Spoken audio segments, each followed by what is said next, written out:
ጴንጤዎች ትንሽ አዳልጠው ሊከቱኝ ነበር ግን አላህ በቸርነቱ እንደገና ሰላት አድርጌ ዱዓ አድርጌ ጸሎት አድርጌ ቁርአንን ቀርጬ እንትን ስል ደግሞ የመለሰኝ ነገር አለ አልহামዱሊላህ ማኛ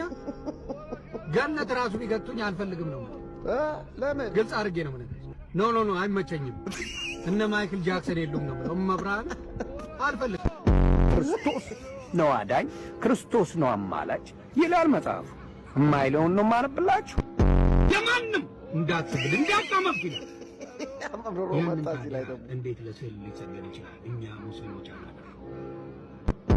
የሀገር ስዕል ደርድረ የጸሎት ቤት ነው ብለህ ስትደፋ በየት በኩል ጌታ ይግባ ሙስሊምን ወክለህ ነው አይደል አንተ የምትደነፋው fuck you bitch እኔ ክርስቲያንን ወክዬ bring it on